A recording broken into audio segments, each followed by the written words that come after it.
ora, welcome to Paws For Thought.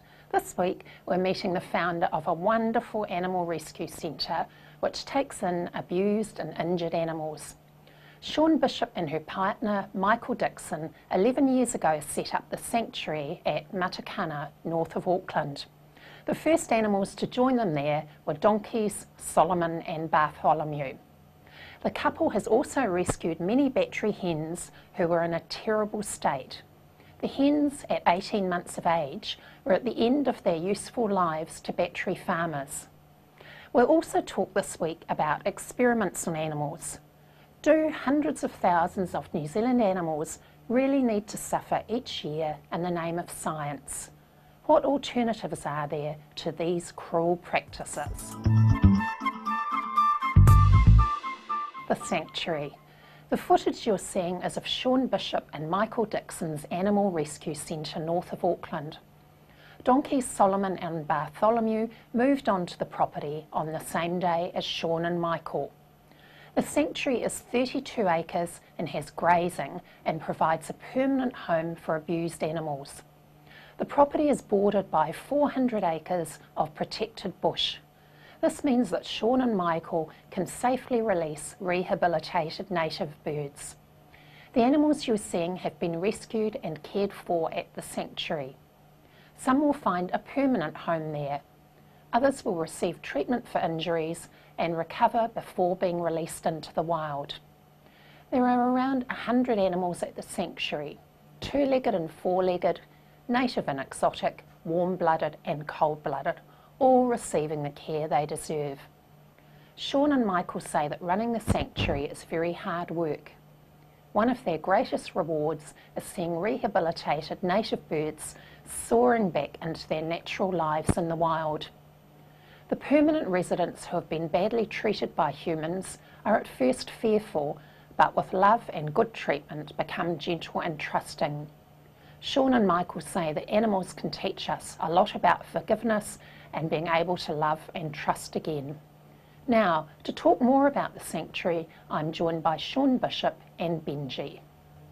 Kia ora, welcome to the program, Shawn and Benji. Thank you for inviting us. Now, can you tell me what led you and your partner to decide to set up the sanctuary? Yeah, we were both corporate people and led a city life, but I grew up in the country and kind of longed to get back to it. And my whole life I've wanted to help animals, and although we had a very good life, it felt like something was missing. There was something I was meant to do that I wasn't yet doing, and luckily I have an amazing husband who's very supportive, and we made the decision together to retire from corporate life and move to the country and open an animal sanctuary. And I believe the first two four-legged friends to join you were two donkeys, is that right? Actually, there was 3 donkeys. Three? Yes. They were donkeys that had not once but twice been abused and neglected. So they'd been rescued, and then their rescue situation was also neglectful, and they were in a very bad way. And they were rescued by the Donkey Welfare Trust, who then phoned us and said, "We've heard you're going to be opening a sanctuary. Is there any chance they could come?" And we weren't even ready yet, but we couldn't say no. So we went and met them, fell in love with them, and basically boarded them there until the day that we were ready to move onto the property. And the donkeys moved the same day we did and got there a few minutes before we did. So we often joke that they've been there longer than we have. And so I guess you had to learn about donkey care quite quickly, or did you already know something about donkeys? No, one of the challenges of running an animal sanctuary is that every species that you get, you go on a massive learning curve. I think it's a little bit like people do when they have their first child. You ask questions and you read books and you talk to other people and you look things up and you make mistakes and feel terrible and then get it right the next time. And every time we have a new species come to the sanctuary, we go on that learning curve all over again. And what were the next animals to arrive after the donkeys? Let's see, after the donkeys, we had, the next one was a goat, a little baby goat, and that was just a wonderful, heartwarming experience. Baby goats are just so full of joy and love. And then kuni pigs, and we branched out from there. Wow. And now you've got about 100 animals, haven't you? Yeah, it varies depending on who's being adopted and who's been rescued, but we can average around 100 animals. We surprisingly don't specialize in dogs and cats because there are a lot of really wonderful organizations that already specialize in rescuing dogs and cats. And what we realized was there was a gap for some other types of animals that were actually really hard to place. And so we actually set up with the express purpose of filling that gap and providing a sanctuary, a haven, a refuge for abused and neglected, hard-to-place animals like farm animals. Yeah. So do most animals stay permanently with you, or some of them you can treat and get them to trust humans and get in a better state again, and then they're rehomed, or? Both. Ideally, originally my idea was that they would all come and have a wonderful permanent home with us, but we filled up pretty fast. Unfortunately, the word got out there, or fortunately, the word got out there, and there was so much need, and there are so few places like ours, that in actual fact we were overwhelmed fairly quickly. And a friend of mine challenged me and said, I know you want to keep every animal that comes through, but you need to let some of them go. And that's when we began to start rehoming as well. So we rescue, we rehabilitate, and we also rehome. And one of your specialties is native birds, isn't it? It is. We have 3 areas that we specialize in at the sanctuary. So the first is these hard-to-place, abused and neglected animals that we talked about. The second is native birds, and we take injured adults and also orphaned babies, and we either rehabilitate them and release back to the wild, or we rear them and release to the wild. And the third area is battery hens. We rescue battery hens as they're about to be slaughtered, we rehabilitate them, and we rehome them. And how did you get into the rescuing battery hen side of it?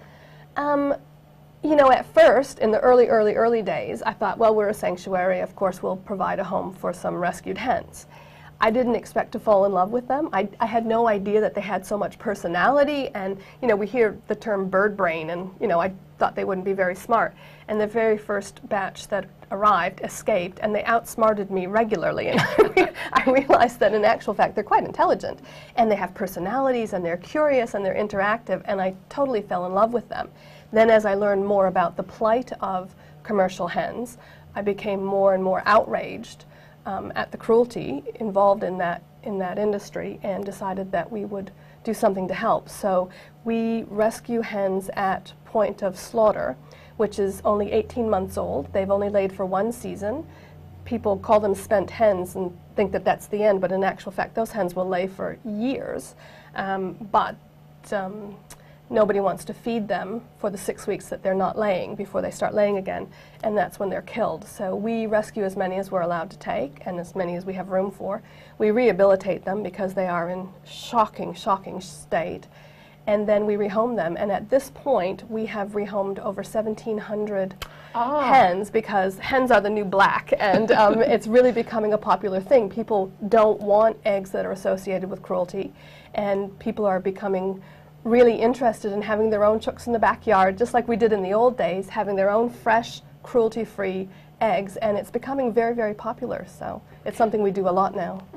How did you work out how to care for hens who'd been just so badly treated all their lives? Well, of course, their lives are fairly short at that point. They're only 18 months old, or the free-range hens are only 15 months old, because ironically, because they've been allowed to display some natural behaviors, they actually go off lay earlier, so they're actually killed earlier. And so I have a wonderful vet who taught me a lot. I've worked a lot with Sylvia Durant, the bird lady from Rothsay Bay. She's taught me a lot, and working with other people who have had experience before we started. And we've worked out a lot of our own routines and ways of doing things, and now it seems like second nature. And people need to be careful, because even if they want to avoid buying eggs that have been raised in battery cages, often it's actually quite hard for people to tell. And also I think you've got some concerns about so-called free-range eggs. I think that whenever you intensively farm animals, you're going to find poor welfare. A free-range, we rescue both. We work with a couple of farms, and we're allowed to rescue some free-range hens. sometimes people come onto the sanctuary and they see those hens that have just been rescued and they burst into tears and they say, oh, those poor battery hens, that's why I never buy battery eggs. And I say, actually those are free-range hens, and they're shocked because they don't look any different.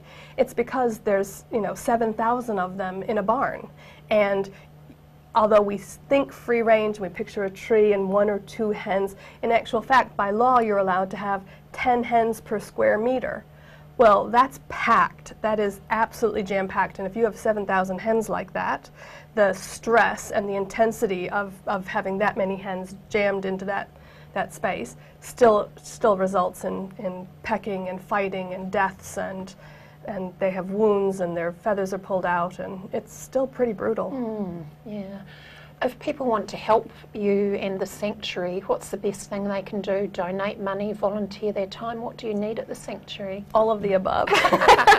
We are completely volunteer run and we are completely self-funded, so we do rely on donations for food and veterinary care and medicine and things like that. Petrol vouchers, because we drive hundreds of kilometers for rescues and rehomings. If you win Lotto on Saturday night, think of us. We desperately need an animal float and a good second-hand vehicle to pull it. And we'd love to expand even, but all of that takes money, so we do what we can, and yeah, we appreciate any help that we can get. And so you're thinking about expanding if you can get additional funds?